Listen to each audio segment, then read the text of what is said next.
이제 창세기 14장 1절부터 있는 말씀을 가지고 우리 공부를 하겠습니다.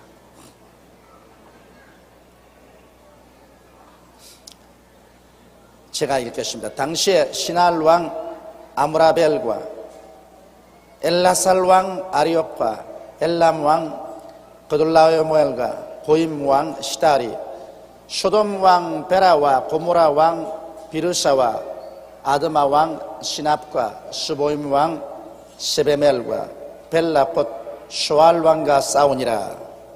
이들이 다 시딤 골짜기 곧 지금 염해에 모였더라. 이들이 12년 동안 그돌라오멜을 섬기다가 제 13년에 배반한지라. 여러분, 여기에 있는 이 임금들의 쭉 이름을 보면은 그 당시에 나라라는 것은 우리 대한민국이나 일본이나 그렇지 않으면 중공이나 소련같이 저렇게 큰 나라가 아니라 조그만한 성곽을 가진 촌락왕국이었습니다. 그렇기 때문에 그 당시에 나라가 많았고 왕들이 많은 것은 조그만한 지역을 통치하는 그러한 나라였습니다. 옛날 우리 한국에도 마한, 진안, 변안 같은 이 사만 조그만 나라가 있죠. 김해, 가락국 같은 나라가 있었지 않습니까? 이러므로 적은 나라들이 그 당시에 모여서 서로 싸워서 망하고 합치고 그렇게 했는데, 그때 이 팔레스타인에서 제일 강한 왕이 누구냐 하면은 그돌라오멜 왕이었습니다. 엘람 왕 그돌라오멜인데, 이 그돌라오멜은 히트러와 같은 왕이었습니다. 그는 강한 군대의 힘과 독재적인 힘으로서 그 당시에 이 팔레스타인에는 군소 국가들을 다 다스리고 있었습니다. 그런데 여기 보니까 소돔 왕 베라와 고모라 왕 비르사와 아드마 왕 시납과 스보임 왕 세베멜과 벨라 곧 소알 왕, 이 다섯 왕이 12년 동안 이 그돌라오멜 왕에게 조공을 바치고 숙국으로 있다가 13년째 그들이 단결해서 우리 이 질곡에서 벗어나자, 그돌라오멜의 독재에서 우리 벗어나자. 그래서 다섯 왕이 일어나서 연합군을 결성하고 대결을 하니까 이 그돌라오멜 왕도 자기 주변의 네 왕국을 합쳐서 연합군을 만들어 가지고서 그들이 싸움이 벌어지게 된 것입니다. 이들이 다 시딤 골짜기 곧 지금 염해에 모였더라. 지금 사해 골짜기에 모였습니다. 사해 골짜기가 굉장히 넓고 황막합니다. 그리고 그곳에서는 아주 진흙창이 많이 있는 곳입니다. 그런데 여기에서 전쟁이 붙었었습니다. 제14년 그돌라오멜과 그와 동행한 왕들이 나와서 아스드롯 가르나임에서 러바 족속을, 함에서 수스 족속을, 샤웨 기랴다임에서 엠 족속을 치고 호리 족속을 그 산 세일에서 쳐서 광야 근방 엘바란까지 이르렀으며, 그들이 돌이켜 엠미스밧 곧 가데스에 이르러 아말렉 족속의 온 땅과 하사 손다말에 사는 아모리 족속을 친지라. 소돔 왕과 고모라 왕과 아드람 왕과 스보임 왕과 벨라 곧 소알 왕이 나와서 시딤 골짜기에서 그들과 접전하였으니, 그러므로 이 그돌라오멜 왕이 굉장한 왕입니다. 그 굉장한 군대력과 독재력을 가지고 그 당시에 팔레스타인에 있는 북부와 중부 남부를 휩쓸어서 적은 왕국들을 합치는데, 이제 저 소돔과 고모라 측에 오니까 소돔 왕과 고모라 왕과 아드마 왕과 스보임 왕과 벨라과 소알 왕이 나와서 시딤 골짜기에서 이제 이 그돌라오멜 독재자와 접전이 붙었습니다. 곧 다섯 왕 엘람 왕 그돌라오멜 왕과 고임 왕과 디달과 시날 왕 아므라벨과 엘라살 왕 아리옥 네 왕과 교전하였더니 시딤 골짜기에는 역청 구덩이가 많은지라. 소돔 왕과 고모라 왕이 달아날 때 군사가 거기 빠지고 그 나머지는 산으로 도망하며, 네 왕이 소돔과 고모라의 모든 재물을 양식을 빼앗아가고 소돔에 거하는 아브라함의 조카 롯도 사로잡고 그 재물까지 노력하여 갔더라. 바로 이 말을 하려고 이렇게 긴 전쟁 이야기를 하는 것입니다. 다시 말하면 소돔과 고모라에 아브라함의 조카가 내려가서 살다가 그만 이 전쟁통에 휘말려서 함께 그들라오멜 왕의 포로가 되어서 재산과 가족이 다 잡혀가게 된 것입니다. 여러분, 그러므로 우리가 이 세상에 살 때 어느 곳에 가서 사는지를 조심해야 돼요. 이 소돔과 고모라에 내려가지 않았었으면 이와 같은 시험과 환난을 당하지 않았을 것인데, 롯이 소돔과 고모라 땅에 내려가서 이런 시험과 환난을 당한 것입니다. 이것은 무엇을 의미하냐면 사람은 환경의 지배를 받는다는 것입니다. 사람은 별 도리 없이 환경의 지배를 받아요. 이러므로 우리들은 우리의 사는 처소도 좋은 지역을 갈려서 살아야지, 도덕적으로 부패하고 방탕한 지역에 살면은 그 환경의 지배를 받아서 가족들도 정신적으로 퇴폐해지고 자녀들의 교육도 그를 통해서 망하게 됩니다. 인간은 위대한 것 같지만은 그러나 환경의 큰 힘에 별 수 없이 노예가 되어버리고 마는 것입니다. 여러분, 대개 우리 한국 사람들이 자녀들을 일찌감치 미국에 보내서 공부시키려고 애를 많이 씁니다. 물론 대학을 졸업하고 자기 자신의 인격적인 방향이 뚜렷이 결정된 사람은 괜찮지만은 국민학교나 중학교나 고등학교 시절에 미국에 보내서 자녀들을 공부를 시키면 어떤 현상이 일어나냐 하면, 미국이라는 사회는 무시무시하게 개인주의고 이기주의 사회입니다. 그러므로 학교 가서 공부하나 그 분위기가 전체 무시무시하게 개인주의 교육을 시키고 이기주의 교육을 시켜서 부모는 부모고 나는 나고, 형제는 형제고 나는 나고, 이러한 정신적인 분위기 속에 저희들이 되는 것입니다. 이 미국 분위기라는 것은 개인주의입니다. 무서울 정도로 개인주의입니다. 부모하고 자식하고 낳아서 길러주었지 그 다음에는 그저 부모다 그 말 이외에 특별한 의미가 없습니다. 형제간에 형과 아우의 차별 없어요. 그저 같은 부모에서 자랐으니 그저 형제다, 그렇지 철저히 개인주의적입니다. 그러니 한국 사람들이 자녀들 공부시키려고 미국까지 건너가 가지고서 미국서 공부를 시키고 난 다음 나중에 결과에 자녀를 깨끗이 잃어버립니다. 자녀들이 공부하고 난 다음 부모도 모르고 형제도 모릅니다. 나만 알아요. 나만 잘 살면 된다. 그래서 분위기가 얼마나 사람의 인격 형성에 결정적인 역할을 한다는 것을 우리는 알아야 됩니다. 소돔과 고모라의 롯과 그 식구들이 안 내려갔으면 이 전쟁통에 휘말려서 포로로 안 됐을 것인데, 그 분위기에 내려가니까 별 도리 없이 그 분위기에 휩싸인 것입니다. 그리고 자, 아브라함 보십시오. 하나님이 내내 데리고 가지 말라는 롯을 데리고 왔기 때문에 이제 끝까지 애를 먹입니다. 이게 여러분, 우리가 하나님께서 하지 말란 일을 해놓으면 그것이 끝까지 우리에게 가시가 되는 것입니다. 자, 조카가 그 식구들과 함께 다 잡혀갔다는 소리를 들으면 아브라함의 속이 편할 수가 있습니까? 그래서 이 성경 보면 도망한 자가 와서 히브리 사람 아브라함에게 고하니, 때 아브라함이 아모리 족속 마므레의 상수리 숲을 근처에 가였더라. 마므레는 에스코울의 형제요 또 아넬의 형제라. 이들은 아브라함과 동맹한 자더라. 아브라함이 그 조카의 사로잡힘을 듣고 집에서 길리고 연습한 자 318인을 거느리고 단까지 쫓아갔어. 자, 나는 여기 보면 상당히 아브라함의 인격에 큰 차이가 있는 것을 봅니다. 자기 아내하고 롯을 데리고 애굽에 내려갈 때는 목숨 살라고 얼마나 겁쟁이였던지 자기 아내를 보고서 나를 오빠라고 하라고 해서 자기 친아내를 애굽의 바로 왕에게 시집을 보내고 그 대가로서 구차한 생활을 할 정도로 비겁하고 나약하던 아브라함이 이제 조카가 그돌로마엘 왕의 그 연합군에게 잡혀갔던 소리를 들을 때는 318인을 거느리고서 칼을 뽑고 전쟁에 용감하게 나갔다. 그걸 볼 때 깜짝 놀라지 아니할 수가 없습니다. 어디에서 이런 아브라함의 용기가 나왔을까?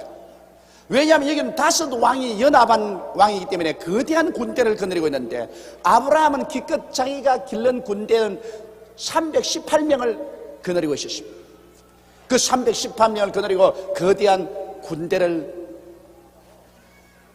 대결해서 자기 조카를 찾겠다고 목숨을 걸고 나가는 걸 보면 아브라함의 인격의 양면성을 볼 수 있습니다. 약할 때는 무지무지하게 약하고 겁쟁인데, 또 용감할 때는 무지무지하게 용감하고 담대라는 것을 알 수 있는 것입니다. 이것이 여러분 사람의 성품입니다.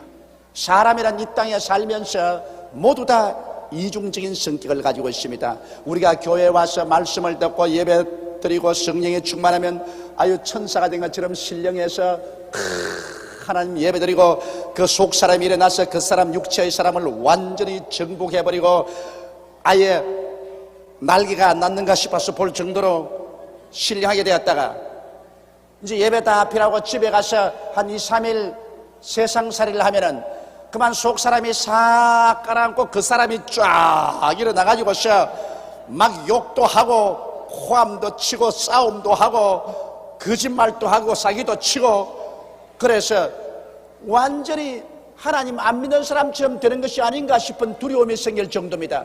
그러다가 또 주일날 오면 털털 먼지 털고 성경 들고 교회 가서 통회하고 자복하고 기도하고 말씀 들으면 언제 그렇다는 듯이 속 사람이 쫙 일어나가지고서 이제는 또 믿음, 소망, 사랑으로 꽉 들어찬 사람이 되는 것입니다. 사람이란 이와 같이 계속해서 속 사람이 일어났다가는 깔아앉고 그 사람이 일어났다가는 깔아앉고 하는 속 사람과 그 사람의 싸움이 한평생을 계속하는 것입니다. 그러므로 바울 선생도 말씀하기를 오라 나는 곤고한 사람이로다. 이 사망의 몸에서 누가 나를 건져내려고 말한 것입니다. 이러므로 사람이 여러분 예수 믿고 난 다음 한두 번 실수한다고 해서 그 사람 교회에서 목을 탁 잘라서 발로 탁 차내버리면 안 됩니다. 왜냐하면 사람이 속 사람이 일어날 때는 천사같이 일을 하다가도 또 그 사람이 일어나서 속 사람을 붙잡으면 그만 완전히 안 믿는 사람처럼 세속적인 인간으로 변화될 수도 있는 것입니다. 그런 가정에서 자꾸 기도하고 격려하고 자꾸 기도하고 격려하면서 넘어지면서 일어나고 넘어지면서 일어나면서 점점 속 사람이 힘을 얻어가지고서 결국엔 그 사람을 발로서 밟고서 신령한 사람으로 성장하게 되는 것입니다. 이러므로 기독교 신앙이란 예수 믿고 난 다음에 끝없는 마음의 전쟁입니다. 예수 믿기 전에는 그 사람만 살아있기 때문에 뭐 내가 아무리 사기치고 범죄도 들키지만 안 하면 오케이입니다. 걱정할 것 없어. 그러나 예수 믿고 난 다음 속 사람이 일어나서 사사건건이 간섭을 합니다. 그러니 예수 믿기 전에는 마음이 편했는데 예수 믿고 난 다음에는 마음이 편하지를 못해. 이 속 사람과 그 사람이 끊임없이 싸웁니다. 이것이 여러분 영혼이 살아났다는 증거인 것입니다. 싸움이 있기 때문에 영혼이 살아났다는 증거인 것입니다. 싸움이 없으면 그는 영혼이 죽어 있다는 증거인 것입니다. 끊임없이 우리는 싸우면서 말씀과 성령으로 속 사람이 점점 강해져서 나중에는 용감무상한 훌륭한 하나님의 사람이 되는 것입니다. 이것이 꼭 여기 아브라함 같습니다. 언제는 애굽에 내려갈 때 겁을 집어먹고 웅크려서 아내조차 시집을 보내고 살던 그 사람이 이제는 그 믿음이 강해지고 하나님을 의지하자 대연합군의 군대를 대해서 318명의 조그마한 집단을 데리고 전쟁에 나갈 수 있는 용기 있는 아브라함이 된 것입니다. 이러므로 사람은 여러분 12번도 더 변합니다. 이러기 때문에 사람을 보고서 한두 번 실수한다고 절대 그것으로 낙인을 찍어서 목을 잘라서는 안 됩니다. 사람은 어제 사람 다르고 오늘 사람 다릅니다. 겉은 같지만은 속은 날로 변화되는 것입니다. 바울 선생은 말하기를 그 사람은 후패하나 속은 날로 새로워진다고 말씀하신 것입니다. 이러므로 우리는 사람 속에 있는 장점을 발견하고 그 장점을 살려서 자꾸만 밀어줘야지. 사람의 속에는 장점은 보지 않고 겉에 있는 단점만 보고서 자꾸 핥히면은 그러면 그 사람 속에는 장점도 다 잃어버리고 죽어버리고 말아요. 그러면 여러분 가정생활에도 남편의 단점을 보지 말고 장점을 보세요. 장점을 자꾸 살려주면 단점이 사라져요.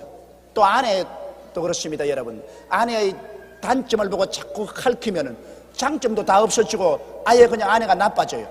그저 아내 속에는 장점을 보고 자꾸 장점을 밀어서 키워주면 그만 단점은 거기서 녹아지고 말아요. 애들 기르는 것도 꼭 강하지요. 부모들이 자식 키운다면서 자식 못된 것만 자꾸 집어쓰면, 야 이놈아, 아이고 너 애비를 닮아가지고 성격도 뭐 같은 성격을 가지고 있다. 아이고 제가 지 애미를 닮아가지고 제가 치칠치 못하게 저 녀석, 아이고 머리가 나쁜 거 꼭 저것만 닮았네. 이래가지고서 애들의 단점을 부모까지 내리 걸어가지고서 자꾸 지어박으면 그 애 속에는 장점은 다 녹아져 버리고 맙니다.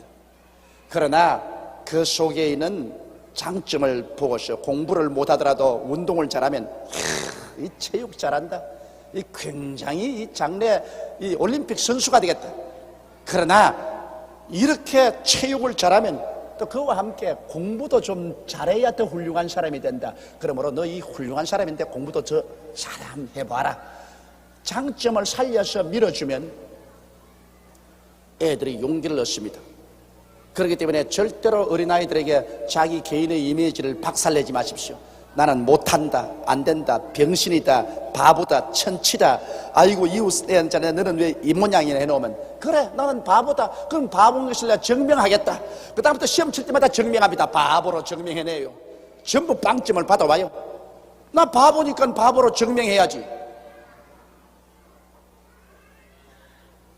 그러므로 시험 점수 받아올 때 50점 받아오더랑 잘했다, 40점보다는 잘했다, 조금만 더 하면 60점 70점이 안 되겠나, 10점 받아오지란 10점 빵점보다는 낫구나, 빵점보다는 낫구나. 그러면 애가 미안해져요.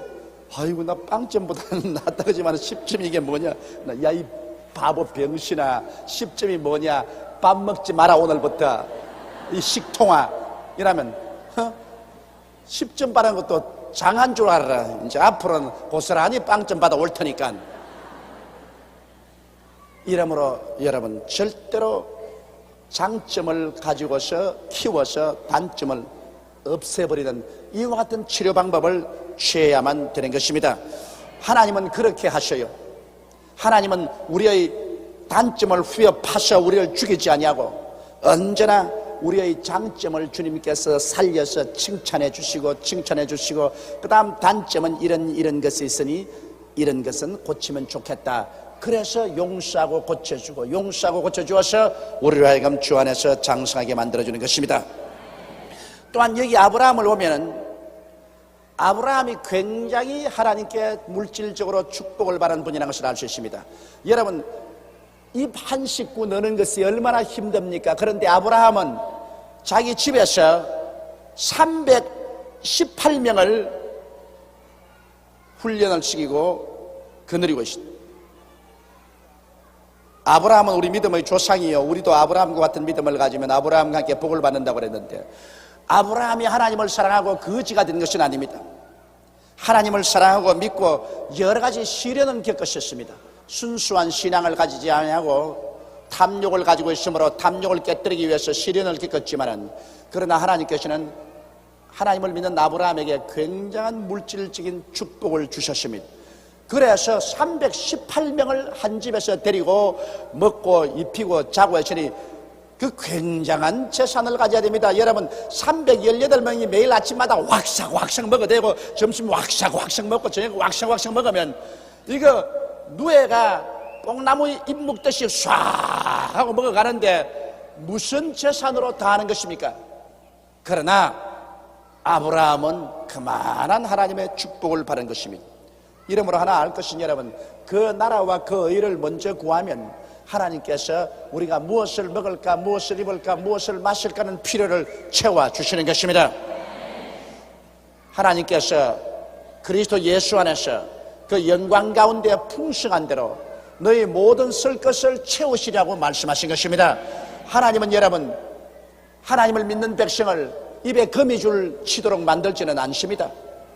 우리가 하나님을 사랑하고 믿고 의지하고 나가면 하나님께서 어찌하든지 여러분에게 살아갈 길을 열어주시는 것입니다. 이것이 믿는 자들이 이 세상에서 살아나가는 마음의 큰 위로입니다. 하나님은 눈에 안 보이는 것 같지만은 눈에 안 보이는 하나님이 해를 주시고 달을 주시고 별을 주시고 공기를 주시고 물을 주시고 이 땅을 주시고 오곡백과를 주시는 하나님인 것입니다. 여러분, 죄인에게도 햇빛을 주시고 비를 주시는데 하물며 하나님을 사랑하고 하나님을 따라가는 사람을 주께서 내버려 놓겠습니까? 너희는 무엇을 먹을까, 무엇을 입을까, 무엇을 마실까 염려하지 마라. 이런 다 이방인들이 염려하는 것이요, 너희 천부께서는 이 모든 것이 너희에게 있어야 할 줄을 아시나니라. 그러므로 그 나라와 그 의를 먼저 구하라. 그리하면 이 모든 것을 너희에게 도와주시라고 말씀하신 것입니다. 난 내게 편지가 한 통 왔는데 어머니와 아버지가 관절염으로 고생하는데 조 목사님이 기도를 해주셔서 관절염을 고치게 해달라. 그 편지인데 거기까지는 좋았어요. 그런데 어머니 아버지의 생활을 도와주기 위해서 나는 11조를 교회에 드리지 않고 11조를 고이 떼서 어머니 아버지께 드린다고 하셨습니다. 그 어머니 아버지가 하나님이요, 어머니 아버지에게 11조를 고이 드리고 난 다음에 그 다음에 어머니 아버지가 저주를 받아서 관절염이 걸렸었습니다. 그래서 나보고 그 관절염을 고치도록 기도해달라고 그러셨습니다. 그래서 내가 답장을 썼습니다. 사랑하는 자매님, 11조와 헌물은 하나님의 것입니다. 성경에는 11조와 헌물을 드리지 않냐므로 온 나라가 저주를 받았다 그랬는데, 지금 아버지 어머니가 불치의 관절염에 걸려서 고생하고 병약이 무효인 것은 11조 도둑질 해먹었기 때문에 관절염이 걸린 겁니다. 하나님 잡숴야 될 11조를 왜 어머니 아버지가 잡숴요? 그래서 관절염이 걸린 겁니다. 그러므로 관절염 낫게 해달라고 아무리 부르짖어 기도해도 하나님 말씀 어기고 기도한 것이 무슨 소용이 있습니까? 이러므로 11조 먼저 하나님께 드리고 11조 도둑질한 죄 회개하고 올바른 믿음에 서고 난 다음에 기도해야 병이 낫지. 믿음이 걸렸는데 어떻게 하나님이 당신 마음대로 축복을 줍니까? 당신은 하나님 이용해서 그저 잘 먹고 잘 입고 잘 살아보려는 기복적인 신앙밖에 없는 것 아닙니까? 이러한 내용의 편지를 제가 썼습니다. 우리가 하나님 중심으로 살면 하나님이 축복을 하십니다. 아브라함도 하나님의 뜻을 어기고 갈대아 우르에서 떠나와서 가나안으로 왔을 때는 하나님이 안 돌봐주시죠. 믿음과 순종이 없을 때 안 돌봐주어서 애굽으로 나갔지만은 애굽에서 회개하고 돌아와서 하나님 믿고 순종하니까 두 번째 가나안으로 왔을 때는 하나님이 크게 축복해 주셔서 318명의 사병을 거느리고까지 살아갈 수 있는 대토호가 될 수 있도록 만들어 주신 것입니다. 이것 잊지 마시기 바랍니다. 여러분이 하나님 믿고 순종하면 그 다음에 하나님이 책임을 져주시는 것입니다. 그러나 여러분 하나님을 믿지 않고 불순종하면 그 다음에 여러분 스스로가 책임져야 됩니다. 하나님은 책임 안 져요. 여러분의 운명은 여러분 손에 스스로 책임져야 되는 것입니다. 하나님이 아브라함을 얼마나 책임지는지 보십시오. 아브라함이 그 조카의 사로잡혔음을 듣고 집에서 길리고 연습한 자 318인을 거느리고 단까지 쫓아가서 그 가신을 나누어 밤을 타서 그들을 쳐서 파하고 다메섹 잡은 호박같이 쫓아가서 모든 빼앗겼던 재물과 자기 조카 롯과 그 재물과 또 부녀와 인민을 다 찾아왔더라. 얼마나 놀랍고 용감한 일이며 큰 전쟁의 승리입니까? 5 왕이 연합해서 싸워도 이기지 못하던 그돌라오멜 왕을, 아따 그 말하기가 왜 그렇게 힘이 든지 몰라. 그돌라오멜 왕, 5 왕이 연합을 해서 싸워도 이기지 못하던 그돌라오멜 왕을 아브라함이 단지 318명을 가지고 이겼다. 전쟁에 이기고지는 것은 수의 많고 작음에 있지 아니하고 만군의 야훼 하나님께 있는 것입니다. 여러분, 인생의 성패가 바로 하나님이 같이 계시면, 하나님은 5병이어로도 5,000병을 먹고 12바구니 남게 만드는 기적을 베푼다고요. 아무리 자기가 학박사학위를 다 가다 할지라도 하나님과 대결하시면 그 학박사학위로 무슨 큰 영광을 누릴 수 있습니까? 그러나 무식하고 공부 못했다 할지라도 하나님과 같이 계시면 그 무식한 보리떡을 가지고도 하나님께서는 5,000명을 먹이고 12바구니 남는 성공을 허락해 주실 수가 있는 것입니다. 그러므로 여러분, 이 그돌라오멜 왕의 연합군들이 소돔과 고모라의 다섯 왕을 격파하고 그 있는 인민과 재산을 다 빼앗아갔다 할지라도 하나님이 아브라함과 같이 계시고 하나님이 아브라함 편에 있으니까 318명으로 이 그돌라오멜 왕 내 임금의 연합군을 격파하고 박살을 내버리고 그리고 모든 빼앗겼던 사람과 재산을 도로 다 찾고 조카 롯과 그 식구도 도로 다 찾았으니 얼마나 거대한 전승이 된 것입니까?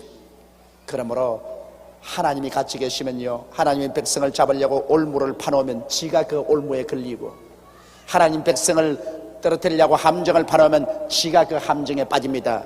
김일성이 김정일이가 우리 올림픽을 방해하려고 우리 칼 858기를 격파하고 난 다음에 그 올무에 누가 걸렸습니까? 쥐가 걸렸지. 그 함정에 우리를 빠뜨리려다가 자기들이 함정에 빠졌지. 왜? 마유미라는 김현희가 안 죽고 살아나서 입으로 다 증거를 해버렸으니까. 이게 우리 한국의 국운입니다. 이게 바로 하나님이 우리 한국을 사랑해서 절대로 공산주의자들이 파놓은 올무나 함정에 빠지지 않고 공산주의 자기들이 빠지게 만드는 하나님의 섭리인 것입니다. 그러므로 악인이 의인치기를 꾀하고 불의한 자가 의인을 짓밟으려 하지만은 하늘에 계신 하나님이 웃으십니다. 왜냐하면 하나님을 믿는 의인은 하나님의 소유인 것입니다. 하나님이 그들을 돌보시고 계신 것입니다. 그들은 약해도 하나님은 강합니다. 여러분, 여기 있는 종이 한 장은 얼마나 약합니까? 이 종이 한 장 뚫으라면 뭐 이름 뚫려요. 그러나 여러분 중에 누가 나와서 여기다 내 붙여놓고 한번 뚫어보십시오. 여기 이 돌에다가 붙여놓고 이거 뚫을 장사 있으면 내 1억을 줄게.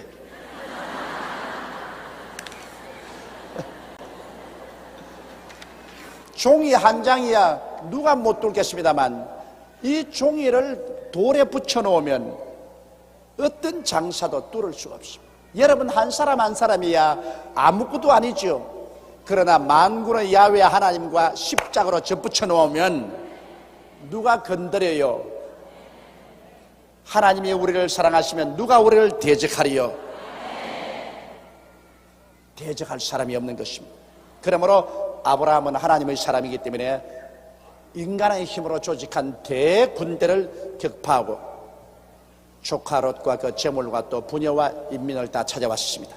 아브라함이 그돌라오멜과 그와 함께한 왕들을 파하고 돌아올 때 소돔 왕이 사회 꼴짝이 곧 왕국에 나와 그를 영접하였고 살렘 왕 멜기세덱이 떡과 포도주를 가지고 나왔으니 그는 지극히 높으신 하나님의 제사장이었더라. 자, 아브라함이 전쟁에 이겨서 그 모든 소돔과 고모라 백성들을 다 거느리고 재물 다 찾아서 징까징까징까징까 하면서 노래 부르면서 돌아오니까 야, 이 소돔 왕이 사회 꼴짝이 곧 왕국에 나와서 그를 영접하고 무릎을 꿇고 절을 하고 고맙다고 살해를 했습니다. 그런데 여기에 놀라운 것은 살렘 왕 멜기세덱이 떡과 포도주를 가지고 왔습니다. 이 살렘 왕 멜기세덱은 바로 우리 주 예수 그리스도를 상징하는 왕입니다. 살렘 왕이란 말은 평화의 왕이란 말이고 멜기세덱이란 말은 의의 왕이란 말인 것입니다. 그러므로 의의 왕이요 평화의 왕인 하나님의 지극히 높으신 하나님의 제사장이 아브라함을 찾아왔습니다. 그 당시에는 아직까지도 야훼 하나님을 섬기는 신앙이 조직되어 있지 않고 아브라함이 하나님을 믿고 계시는데 하나님께서 직접 제사장을 세웠었습니다. 그가 바로 의의 왕이요 평강의 왕인 살렘 왕 멜기세덱인 것입니다. 이 멜기세덱이 나와가지고서 아브라함에게 떡과 포도주를 가져왔습니다. 이 살렘 왕 멜기세덱은 이 성경에 보면은 예수 그리스도를 상징한다고 말했습니다. 왜냐하면 이 살렘 왕 멜기세덱은 어디서 왔다는 것도 없고 어디로 갔다는 것도 없고 그 아버지도 없고 어머니도 없고 태어난 날도 없고 죽은 날도 없고 불쑥 그냥 나왔습니다. 불쑥 여기에 갑자기 아브라함이 전쟁에 이기고 오는데 평강의 왕, 의의 왕 멜기세덱이 떡과 포도주를 가지고 나왔으니 그는 지극히 높으신 하나님의 제사장에 들으시니 이는 예수 그리스도를 상징하는 것입니다. 바로 우리 주 예수 그리스도께서 아브라함과 같은 믿음을 가진 우리들에게 오셔서 떡과 포도주로서 축복해 줄 것을 말하는 것입니다. 떡은 무엇을 상징합니까? 떡은 예수 그리스도의 깨어진 몸을 상징하는 것입니다. 포도주는 예수 그리스도의 흘리신 피를 상징하는 것입니다. 바로 아브라함에게 나와서 떡과 포도주로 전쟁에 이기고 온 그를 축복해 주신 멜기세덱은 오늘날 여러분과 나에게 찾아오시는 우리의 살렘 왕 멜기세덱 예수 그리스도인 것입니다. 예수님은 당신의 깨어진 몸을 우리에게 먹여주시고 흘리신 피를 우리에게 마셔주셔서 여러분과 나에게 중대한 의미를 깨닫게 해주는 것입니다. 그것은 뭐냐면 너를 위해서 내 몸이 깨어지고 내 피를 십자가에서 쏟았다. 내 살을 먹고 내 피를 마셔서 이제 내가 너희를 위해서 몸을 깨뜨리고 피를 흘린 그 결과를 너희 것으로 만들어라는 것입니다. 예수님 십자가에 올라가서 몸 찢고 피를 흘려서 깨뜨리신 것은 첫째 우리 죄악을 다 청산하기 위한 것이므로 우리는 우리의 살렘 왕 예수 그리스도가 오셔서 떡과 포도주를 주실 때 받아먹고 우리는 죄에서 노연함 받았다는 것을 알아야만 하는 것입니다. 우리의 살렘 왕 우리의 멜기세덱 예수를 통해서 우리는 죄에서 노연함 받았다. 누가 뭐라고 말해도 우리는 예수 덕분으로 과거의 죄, 현재의 죄, 미래의 죄에서 용서함을 받아 의롭다함을 입었다. 예수님 아니고 여러분 죄에서 이길 사람 아무도 없어요. 이 세상 사는 사람 치고 죄와 악의 세상에 사는데 죄를 안 짓고 의롭게 사는 사람이 누가 있습니까? 우리는 죄를 안 짓고 의롭게 살려고 매일 싸우지만은 그러나 끝없이 우리는 추악한 세상에서 살고 있습니다. 그러므로 예수의 십자가 보배로운 피로 말미암지 않고는 구원받을 자가 없어요. 어떠한 종교도 어떠한 철학도 어떠한 윤리도 도덕도 수양도 우리를 구원할 수 없습니다. 왜냐하면 죄의 값은 사망인데 모든 사람이 죄를 범하였으니 하나님의 영광에 이르지 못합니다. 그런데 그 죄를 과거와 현재 미래로 다 안아서 갚아주시니가 바로 우리의 살렘 왕 멜기세덱인 예수 그리스도인 것입니다. 이 예수께서 이 하나님의 은혜를 받아 먹으라는 것입니다. 내 살을 먹고 내 피를 마시라. 하나님의 은혜를 받아 먹으라. 그래서 나의 죄를 씻기는 예수의 피밖에 없네. 다시 정케하기도 예수의 피밖에 없네. 예수의 흘린 피. 그 다음 뭐죠? 날 희게 하오니 귀하고 귀하다. 예수의 피밖에 없네. 할렐루야. 예수의 피를 믿으시면 아멘 하십시다.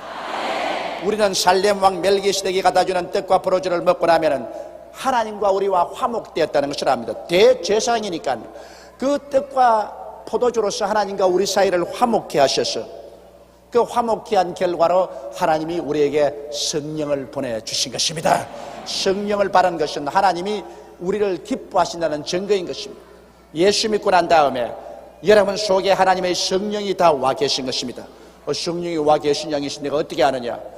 성령이 우리 속에서 하나님을 향하여 아바지라고 기도하게 만들어 주시는 것입니다. 여러분 교회 나가도 입을 딱 다물고 하고 있으면 그 사람 아직 성령이 임하지 않은 사람입니다. 아직 예수를 믿지 않았기 때문에 입을 열어도 아바지라는 말이 안 나와요. 입을 열어서 하나님 보고 아버지여 만군의 야훼 나의 아버지여 이 말이 나오는 것은 예수를 믿어서 아버지와 아들 사이에 화목이 되었다는 증거인 것입니다. 그러나 교회 나서 다른 사람 다 기도도 입 딱 다물고 구경만 해요. 이건 몸은 교회에 와 있어도 아직까지 예수 그리스도의 살과 피를 받아 먹지 않았기 때문에 그런 것입니다. 여러분 예수를 믿고 나면은 외마디 소리라도 나옵니다. 하나님 내 아버지여. 그 외마디 소리도 안 나오는 이유는 성령이 속에 안 계시기 때문에 그래요. 성령이 말할 수 없는 탄식으로 우리 속에서 기도하도록 만들어주는 것입니다. 그러므로 외마디 소리도 안 나오면 그 속에 성령께서 전혀 안 계신 증거인 것입니다. 그건 하나님을 아직 믿지 않고 예수님을 구주로 모시지 않았기 때문에 하나님과 화목이 안 되었으므로 하나님의 신 성령이 그들 속에 있지 않기 때문인 것입니다. 여러분이 하나님 앞에 나와서 하나님 내 아버지여 그 입이 터져 나오는 사람 한번 손들어 보십시오. 그게 바로 성령이 와 계신다는 증거인 것입니다. 할렐루야.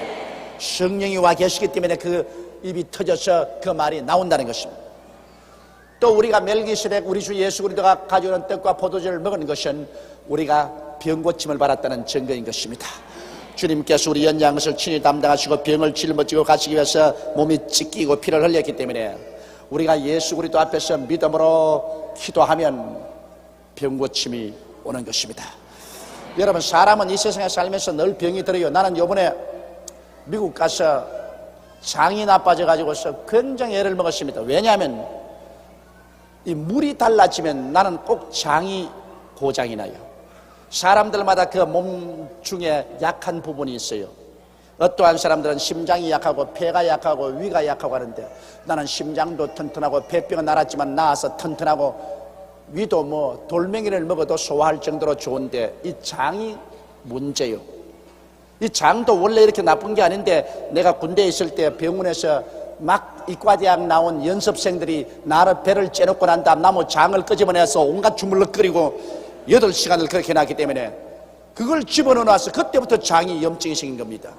지금 생각하면 등골에 소름이 끼쳐요. 이제 막 이과대학 나와가지고서 연습하는 사람들이 육군 중위 대위 붙이고 나를 침대에 눕혀놓고 배를 째가지고 8시간 동안 장을 주물럭거렸다고. 그러니 그렇게 주물럭거린 장을 또 뱃속에 집어넣어서 꼬맸던 거예요.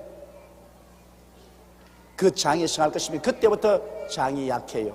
그런데 물을 잘못 갈아 먹으면 그만 설사가 나와요. 여러분, 제일 하나님 복음 말씀 증거할 때 위기에 처하는 것은 왜 웃어요? 설사를 하면 복음 못 증거해요. 막 기운이 다 빠져가 이렇게 되는데 다른 데 아픈 것은 참고 할 수 있지만은 설사하면 그만 기운 빠졌습니다. 그런데 외국에 나가서 말이지 매일같이 설교인데 매일같이 외국 사람 앞에서 설교인데 아이고 장이 나빠가지고서 내가 뭐 견딜 수가 없어. 장이 막 나빠가 설사를 쫙쫙 하고 배가 쓰리고 아픈데 안 되겠어요. 내가 가져간 정로 하나를 아무리 먹어도 효과가 없어. 그래서 하루 내가 꿇어 앉아가지고 하나님, 예수님이 내 병을 위해서 그 몸이 깨어지지 않았습니다.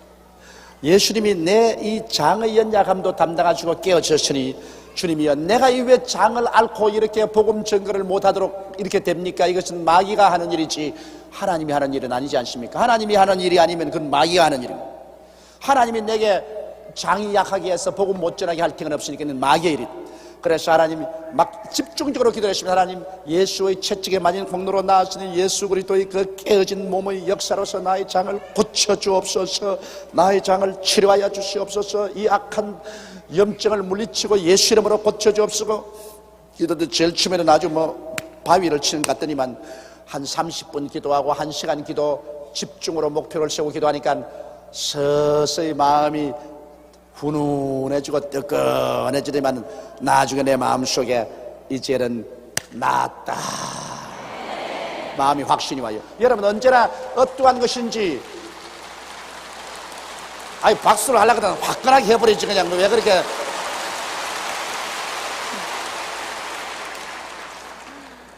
무슨 기도의 응답이라도 먼저 마음에서 옵니다. 여러분, 집중적으로 기도하면 마음속에 평안이 오면서 마음속에 누가 말도 안 해주는데 내 영속에 이제는 됐다, 이제는 응답 받았다, 마음에 그 확신이 올 때까지 기도를 해야 돼요. 그래 내가 마음에 확신이 오기에 이제는 됐다는데 그때부터 아예 그냥 설사가 딱 그치고 장의 고통이 싹 사라지더라고요. 사람이라는 것은 이 평생을 살면서 병도 다가오고 가정에 문제도 다가오고 사업도 잘 되다가 안 되고 서로 사랑하다가도 미워하게 되고 문제가 늘 다가와요. 여러분, 문제 없는 인생을 사는 곳이 있기는 있어요. 이 세상에 문제 없는 곳이 있어요. 그러나 그곳에 여러분 가기를 원치 않을 것입니다. 그것은 공동묘지입니다. 그곳에 가면 문제 없어요. 다 사라져버려요. 그러나 공동묘지 밖에 사는 이상은 인간사에 문제 없는 데가 없어요. 그러나 그 문제를 우리 예수 믿는 사람들은 열심으로 믿음으로 기도해서 마음에 싸워서 이기면 항상 문제를 해결하면서 살아갈 수가 있는 것입니다.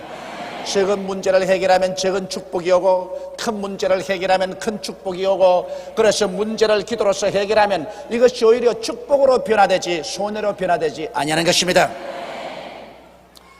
그러므로 우리의 멜기세덱 예수 그리스도의 깨어진 몸과 피를 마셔서 우리는 병도 고침받지, 그 다음에는 넷째로 예수 그리스도의 그 깨어진 몸과 피는 또 여러분과 나를 저주에서 해방시켜 주지 않습니까? 우리의 멜기세덱이 와서 떡을 먹여주고 피를 마셔주는 것은 이제 너가 저주에서 해방되었다는 그 말인 것입니다. 아담과 하와 이후로 가시와 은극히가 나서 이마에 땀을 흘려 먹고 산다. 땀이란 저주의 상징입니다. 내가 어디 가도 그냥 진땀이 납니다.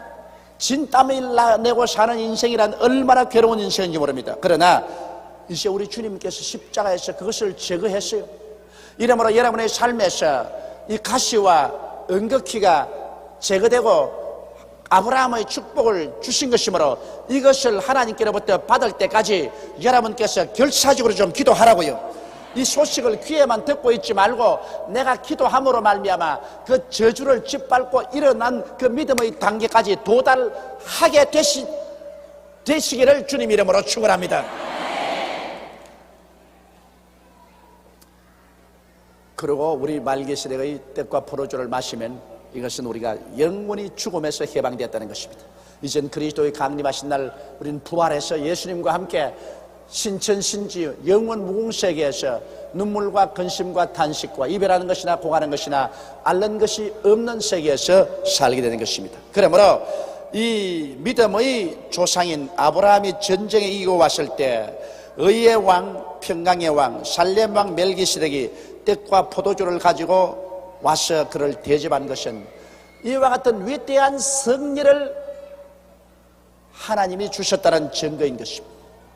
아브라함은 그돌라오멜 왕과 싸워서 이긴 증거로서 떡과 포도주를 먹었지만 우리는 죄와 그리고 성령 없는 인간의 육체와 질병과 저주와 죽음을 이긴 증거로서 떡과 포도주를 주님께서 가져와 주신 것입니다.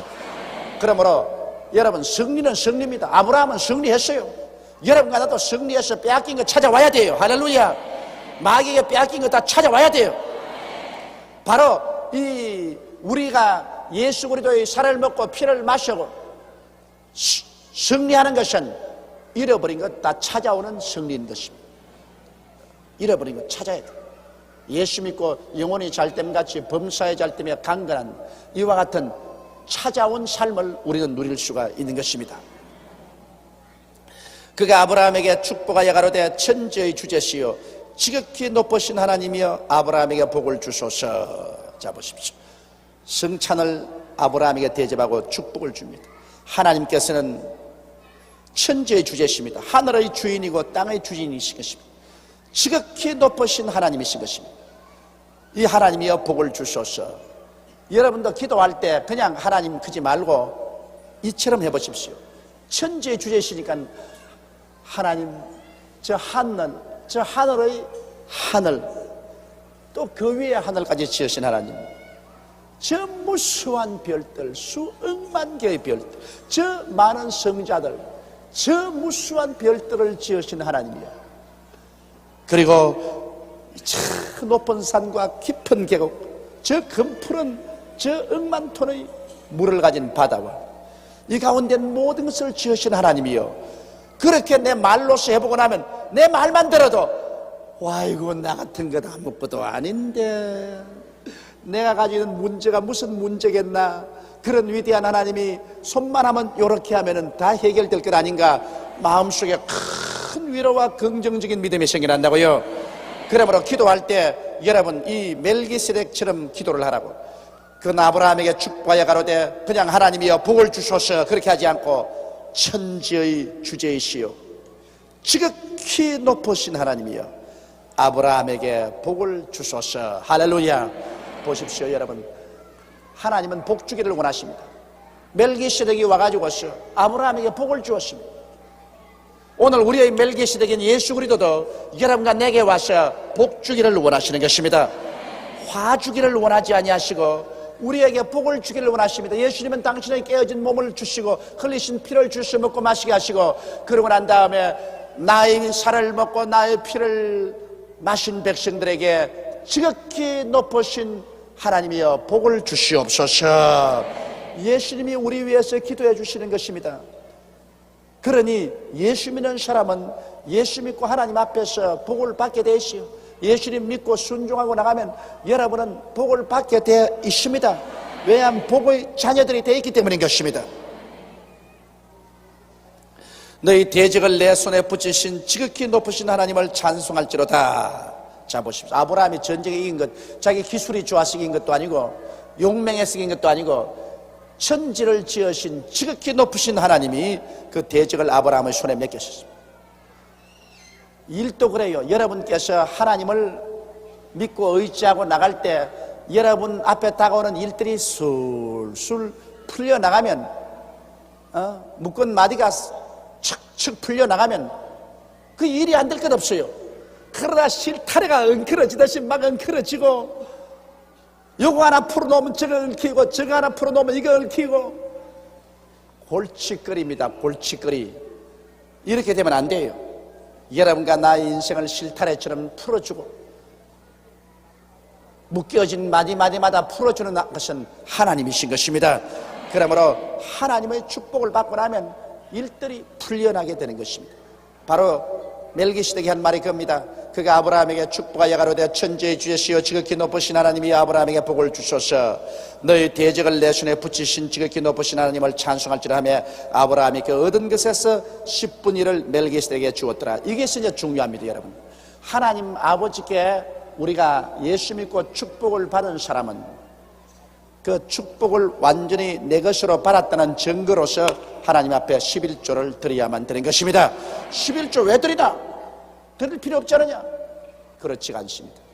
예수의 깨어진 몸을 먹고 흘리신 피를 마시고 내가 오중복음과 삼박자 축복을 받았다는 증거로서 나는 하나님께 11조를 드리는 것입니다. 하나님께 받은 증서를 하나님께 드린 것입니다. 내가 11조를 드리지 아니하면 하나님의 오중복음과 삼박자 축복을 내게 주셔도 나는 그거 개의치 않는다는 것입니다. 나는 그거 개의치 않은, 나는 그거 받을 필요 없다, 안 받겠습니다. 그 증거인 것입니다. 이러므로 아브라함이 멜기세덱의 축복을 받고 난 다음에 축복받은 증거로서 11조를 드린 것처럼 여러분과 나도 예수 믿고 오중복음과 삼박자 축복을 받은 증거로서 우리의 11조를 드려야만 되는 것입니다. 어떤 사람은 이렇게 11조는 율법시대의 것이요 은혜시대는 드릴 필요 없다는데, 아브라함은 율법이 오기 430년 전에 11조를 드렸습니다. 이것은 벌써 모세가 시내산에서 율법을 받기 430년 전이라고. 그러므로 11조란 율법시대의 잔재가 아닙니다.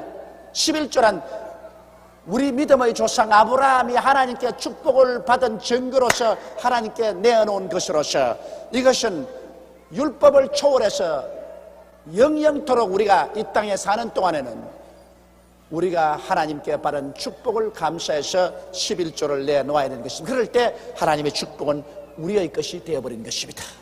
예수 십자가를 통해서 하나님께서 갈보리에서 우리에게 오중복음과 삼박자 축복의 약속을 주었지만 우리가 교회 와서 아무리 하나님이여 나는 죄사함 받고 나는 성령 받고 나는 병고침 받고 죄조에서 해방을 얻고 예수 재림을 기다립니다, 영원히 잘됨같이 범사에 잘되고 강한 것을 믿습니다 해도 11조를 드릴 때 나는 이것을 진실로 내 것으로 받았다는 증명이 되고 믿음의 역사가 일어난 것입니다.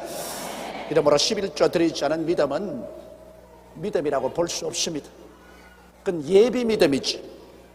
참된 믿음은 하나님께 11조를 드리는 믿음인 것입니다. 여러분, 하나님께 드릴 줄은 모르고 자꾸 주시옵소서, 주시옵소서, 그거는 하나님이 이용해가지고서 자기 혼자 잘 살라는, 그거는 순전히 미신적인 신앙인 것입니다.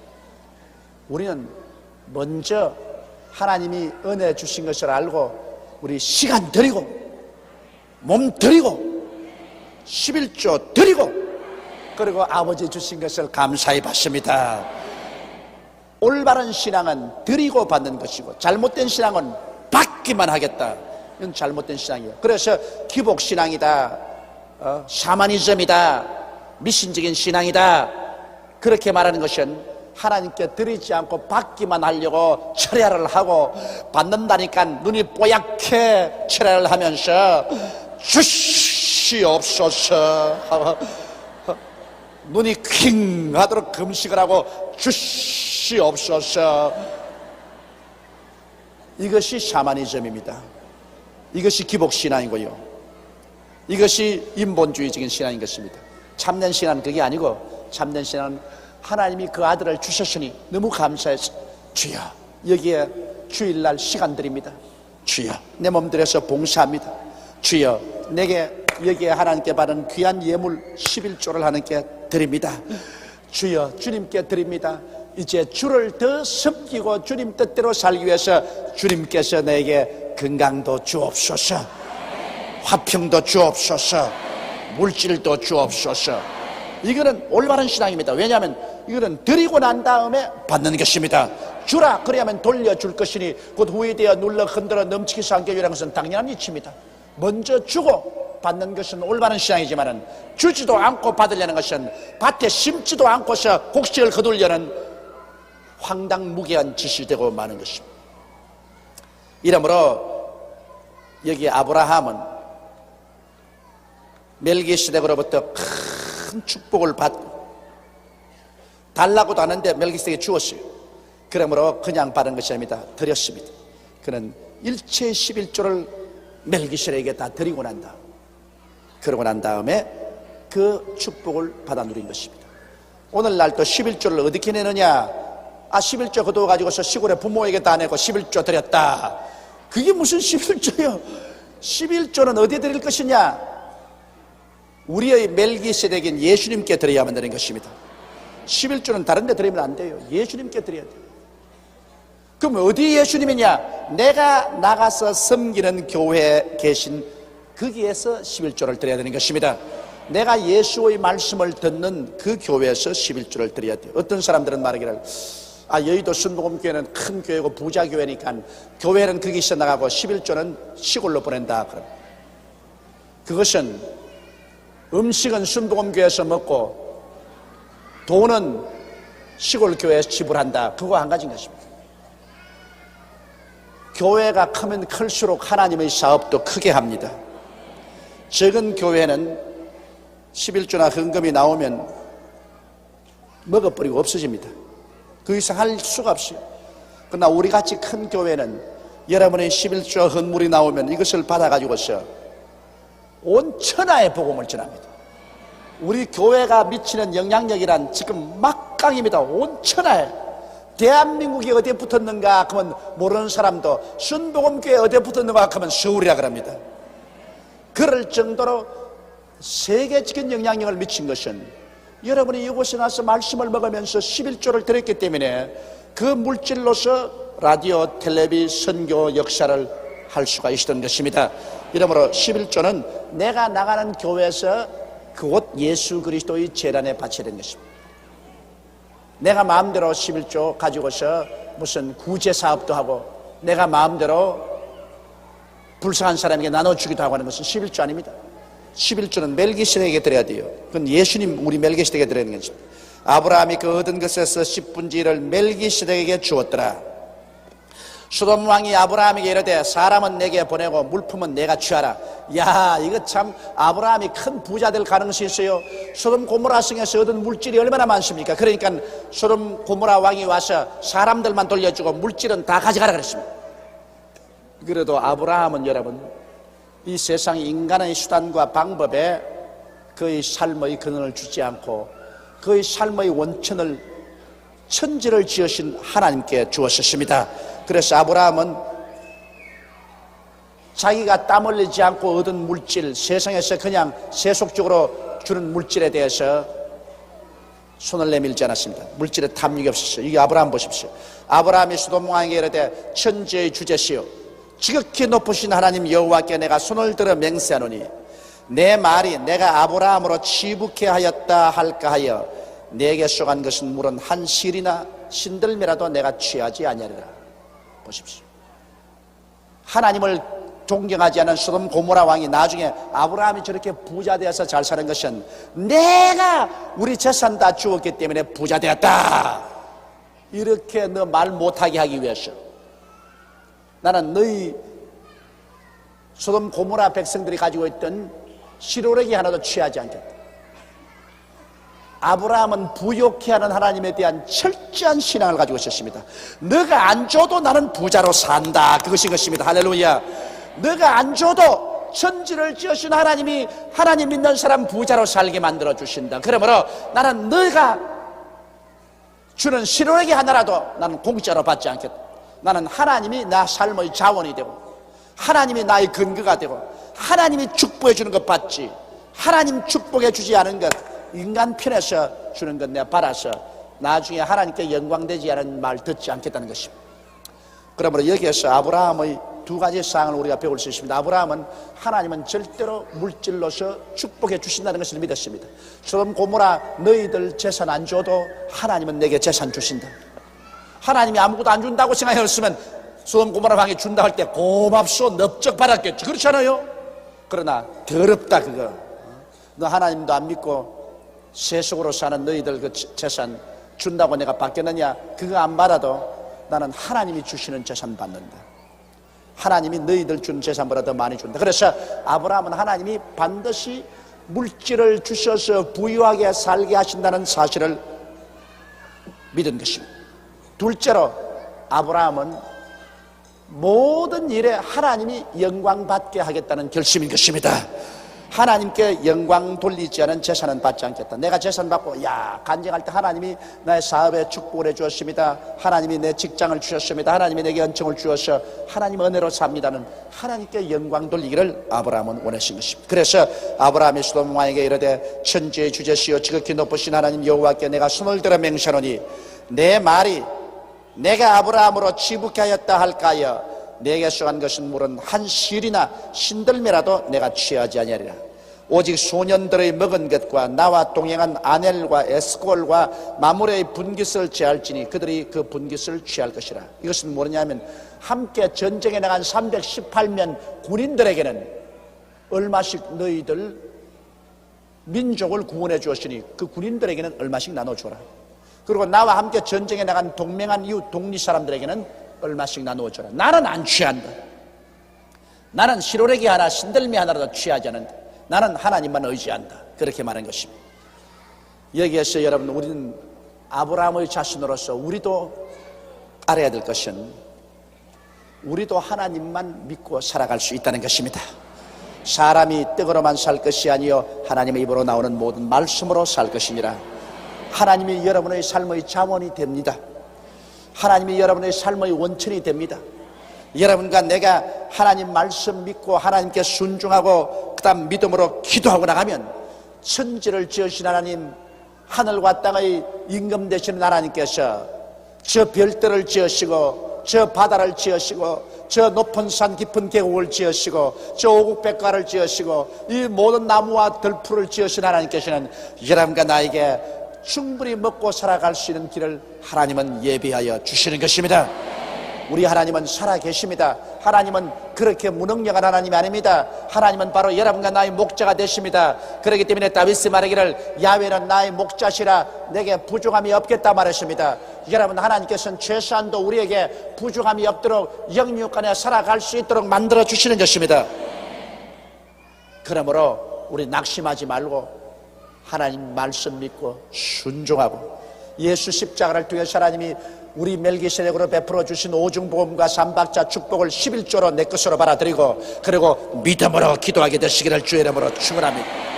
하나님의 은혜를 받아들인다는 전제가 11조인 것입니다. 11조로 받아들이고 그리고 기도하자.